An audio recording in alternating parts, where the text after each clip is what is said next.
Hello, everybody. Welcome to the Big Bang Future Lab, the podcast where we explore the forces reshaping our world through AI, robotics, and exponential technologies. My name is Jens de Buhr. I'm the founder of DOP, and I'm the founder and the host of the Big Bang initiatives. I'm a journalist, author, and a long-time observer of global innovation. I've spent years interviewing leaders and studying how AI and digital transformation are changing business, society, and geopolitics. Our mission is simple: reduce noise, increase clarity, understand what truly matters. And I'm really happy to have a co-host here from the US. It's Alvin Wang Graylin, and it's really good to see you, Alvin. Yes, my friend, I'm so happy to be co-hosting with you on this. We've been talking about it for a couple months. I have been in this AI and XR and cybersecurity semiconductor field for 35 years. I've seen multiple waves of industry revolutions in this technology.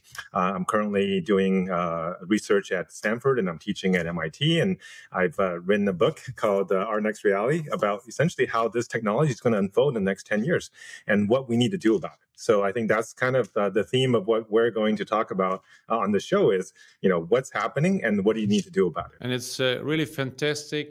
We have met first at South by South in Austin, and you are a real expert. And you see everything from both sides, from the US, from the Chinese side, and I support you a little bit from the European side, what's going on right now.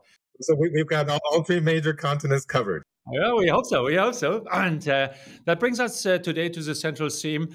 Are we moving from a brute force scaling race to a more collaborative, design-driven era of AI? Let's dive in. And for the last 5 years, AI progress has been defined by a simple idea: more GPUs, more intelligence. NVIDIA has been the engine of that growth, but the ecosystem seems to be shifting. How stable is NVIDIA's advantage as the industry moves from brute force scaling to a smarter model designed by more collaborative development? Yeah, no, that's a wonderful question, and it's an important question because right now the entire industry is built on the assumption that the more CPUs you put in, the bigger the models, the smarter they get. I started in the semiconductor industry in the early 90s, and I was actually late 80s. I was building chips that I was helping Intel create the instruction sets that became what NVIDIA is using today in their CUDA sets, right? Something called MMX. But what I'm seeing now is that there's actually a shift, right? The trillions of dollars that we are now putting, or the world is now putting into data centers around the world, assumes that you have to make the models bigger to be smarter. But over the last couple of years, what we're seeing, the trend is actually changing. For probably about the last 7 years, 5 of the last 7 years, it was all about scaling, and the scaling laws was the big idea. Right now, the last 1 or 2 years, what we're finding is that actually there's a bit of a descaling law, what I call descaling laws, things like going from test time from a training time compute to now test time compute. It means that the longer you run it, the smarter it gets. So you actually need less GPUs, but as long as you run it longer, it gives you linear growth, right? And now with things like distillation, with new algorithmic techniques, with just new ways of architecting these systems, we're able to get trillion parameter model performance on tens or maybe 100 billion parameter models, which means that you can run it on a lot less hardware and get maybe just 1 or 2% reduction in accuracy. So it's well worth the cost. In fact, right now what we're finding is that all the models now are able to get very similar performances no matter where they're trained, and that's really kind of putting a wrench into the assumptions that people have had. But right now, for us in Europe and all over the world, NVIDIA is something. It's a money machine, and it's something everybody relies on and said that's the future. So you doubt that this will be the future too for the AI field, that NVIDIA is not so dominant anymore in the future? Well, I think it's right now, NVIDIA is probably 80-90% of the training compute in the world. And that's a very dominant market share. And it's also because in the past, really, there was no real competition, right? At least on the training side, on the cloud side. What we're finding now is that, you have, AMD's coming up with their new solutions. You have Google's coming up with their TPUs. You have Chinese coming with their Huawei chips. So there's a lot more other chips that are now able to provide, similar, if not sometimes better performance when you group them together.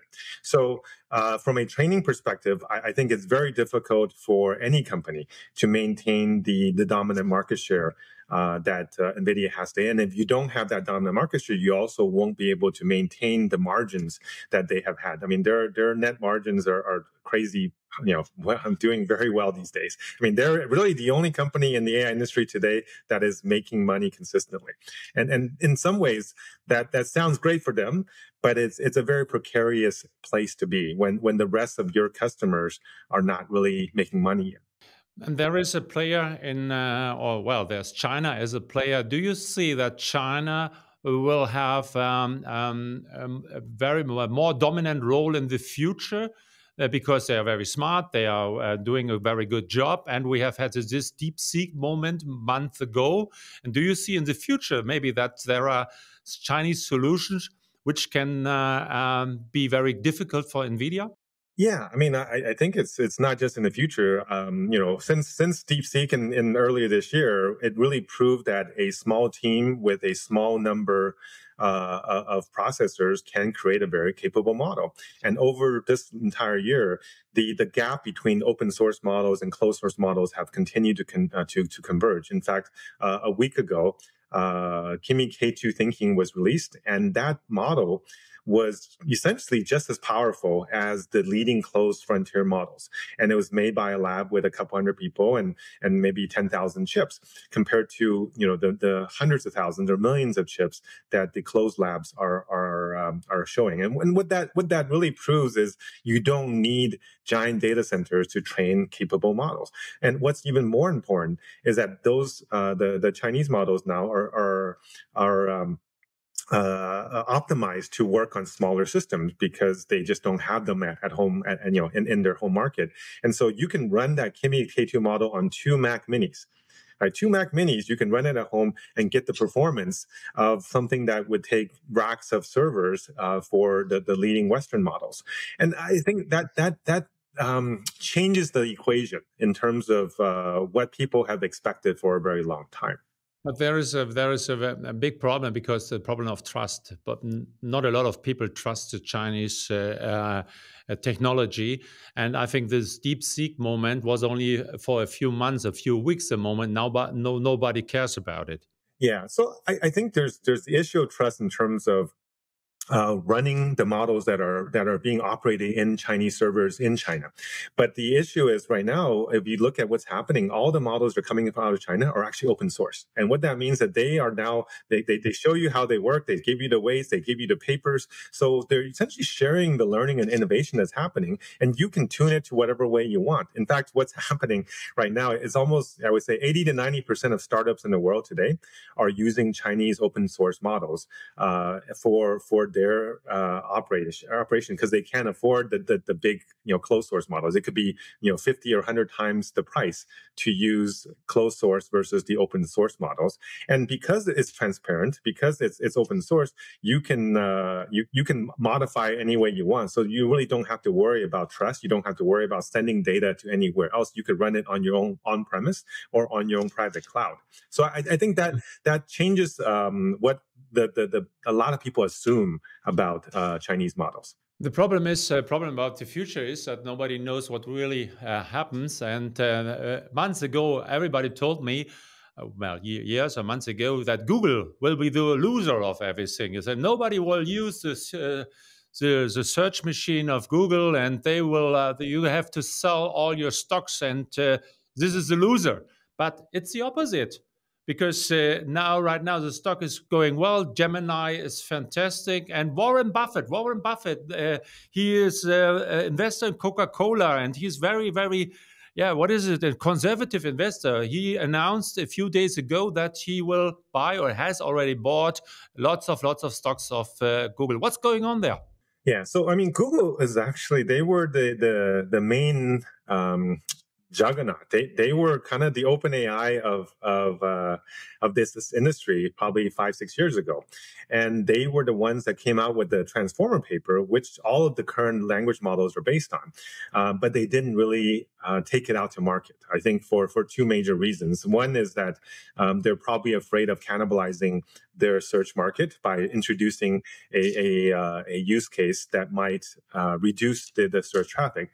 But the other thing is, I think they also have a little bit more sense of, should we be using this for, are there dangers? Is there safety issues?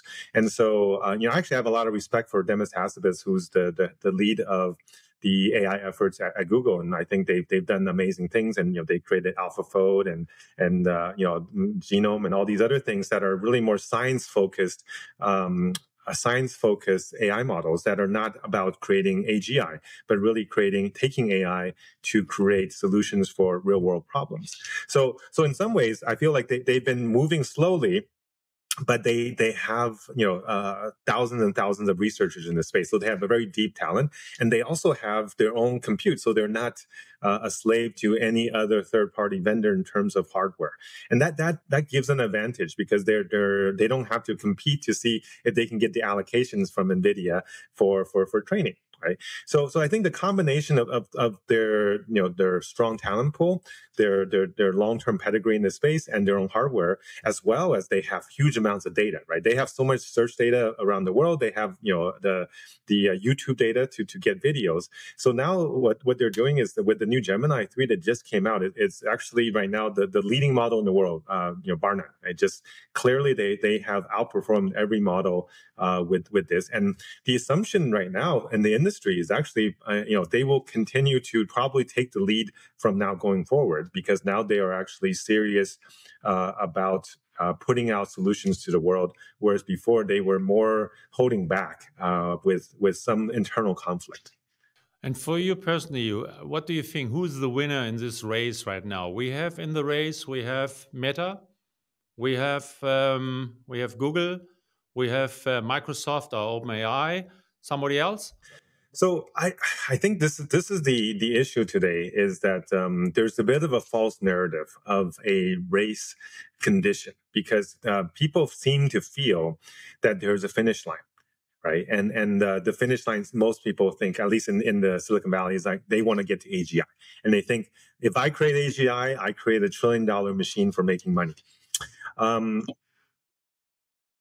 Okay. So AGI is artificial general intelligence. That's essentially the idea that now I can create AI that is as smart as any human, and it can essentially take over all the cognitive labor, and it keeps learning, so it becomes smarter over time. Right. That's the idea. And, and it's now being politicized to become a geopolitical discussion between, is it a race between US and China? If we slow down, will China win? And there's a lot of kind of regulatory capture that's happening today, where these major labs in the Silicon Valley are going to Washington, D.C. and telling them, don't regulate us, because if you regulate us, you'll slow us down, and China will win. And then, we'll lose to China. And I feel like that's a bit of a false narrative that is actually dangerous for the world. Because this technology is very powerful, and it can be used for good, and we can see that. And it can also be used for bad. And if we completely take away all the safety guardrails, there's a higher chance it will be used for bad. And we're not putting in the right safeguards to keep it safe, and we're not putting in the right policies to keep people in a safer and more responsible way to use it. Right? So we need to really reframe this race from a winner takes all scenario, which everybody thinks right now, whoever gets there first wins everything. And what we're seeing right now with all the launches essentially every week, there's a switch in position of who's in the lead. right? So what that means is, first of all, there is no finish line. Two is that, is it really worth it to spend billions of dollars is what, Google and OpenAI and Anthropic and X, all of them are spending on essentially a quarterly basis to try to build these models, right? And it's unclear, because if you build a model within a few weeks, it gets overtaken. How much is that temporary lead really worth? And it's very unclear. So it could be that you spend a lot of money, and in 3-4 months another will come along and will be the. It's actually 3-4 weeks. It's not 3-4 months. That's the thing. It's and some of these models cost tens of billions of dollars right now to train. Tens of billions for one training run. Now, if you look at what's happening in China, the Kimi K2 model that just launched a week or two ago, it was trained for $4.6 million.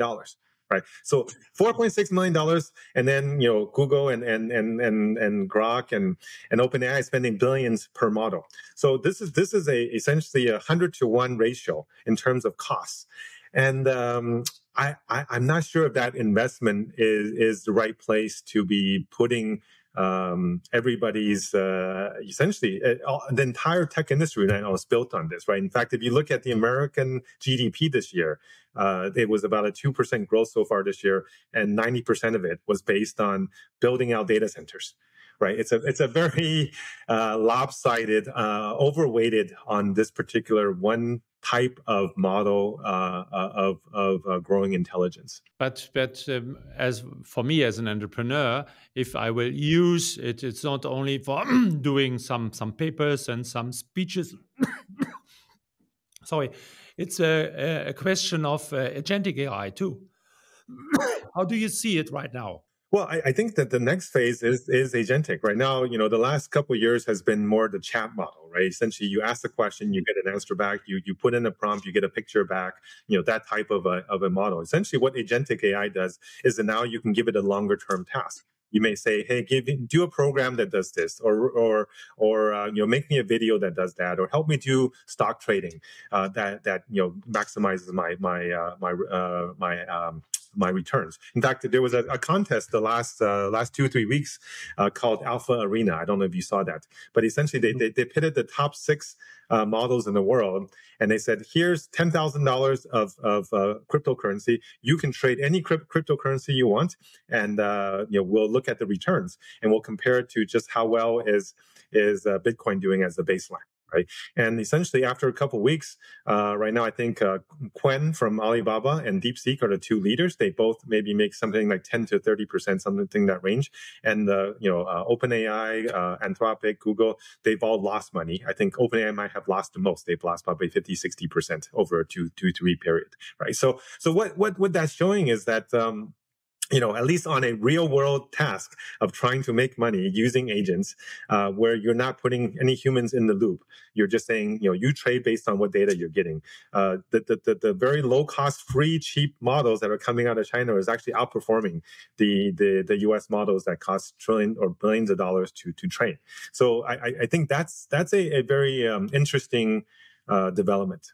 We talk a lot about the US, we talk a lot about China. Do you have any ideas? Do you see on the somewhere Europe? Well, I think Europe actually is not in as bad a position as a lot of people think. As I was in Europe recently, and a lot of times when I talk to European leaders and corporate leaders, they always are saying, "Oh, we're so behind. We regulate ourselves, and now we can't innovate, and we have, there's no investment here." And I think we need to separate the idea of invention versus diffusion, because it's not real, and history shows this. It's not the company or the country that invents the technology first that succeeds. It's the country or the company that diffuses that technology to a large number of users as quickly as possible without hurting their own market, right? If you look at, I spent the last 15 of the last 20 years living in China, and I've seen the growth of what's happening over there.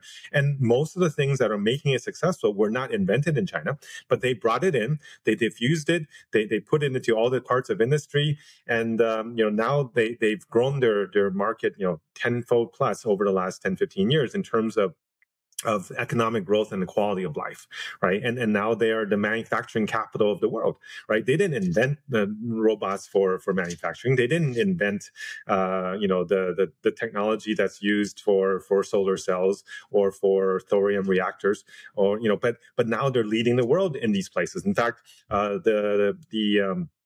the rapid fast trains that are made in China that they dominate today was actually invented in Germany first, and they took some of those designs and brought it to China, and then optimized it for the local market, right? So I think the key is how can Europe take that same idea?